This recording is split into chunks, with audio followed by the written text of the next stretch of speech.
Le coût unitaire, c'est un coût qui est estimé par la comptabilité dans l'entreprise. Ça va inclure une portion des coûts fixes et des coûts indirects de l'entreprise. Un exemple de coût unitaire, c'est le prix de revient. Le problème en gestion des opérations avec le coût unitaire comme tel, c'est qu'il ne permet pas de bien identifier et utiliser les coûts qui sont en présence pour la prise de décision. Regardons la situation suivante. En fonction d'un volume d'activité, le coût total sur leurs données. Le prix de revient, il va être représenté de cette manière-là. Simplement. La seule chose, c'est que c'est peut-être pas ça la fonction de coût comme telle à considérer. S'il y a une portion de charge ou de frais fixes, c'est donc une valeur sur l'axe de leurs données, et par la suite, l'évolution pourrait peut-être ressembler à ceci. La notion de coût unitaire ici, elle est valable seulement au point d'intersection, au point de rencontre. Si le vrai volume d'activité est moindre que le volume X,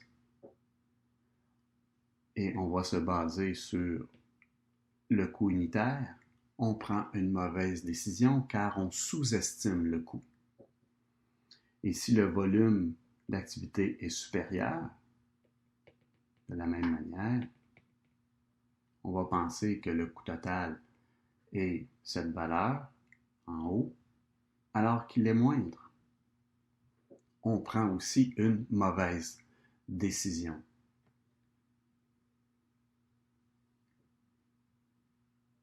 Voici un petit exemple. Supposons que chaque démarrage d'un lot de production, démarrage d'un lot, ça coûte 350 $ à chaque fois qu'on démarre un lot, et que le coût variable est de 12 $ l'unité,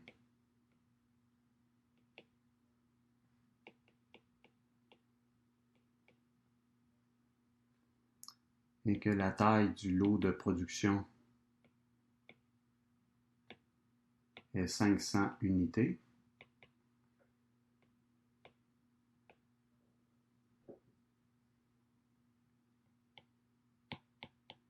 Le coût total est alors la charge, 350 $ plus 12 $ par unité qui vient multiplier les 500 unités, soit 6 350 $.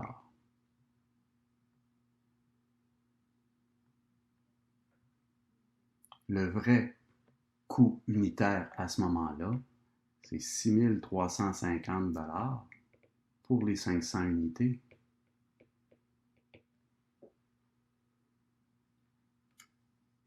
Ce qui donne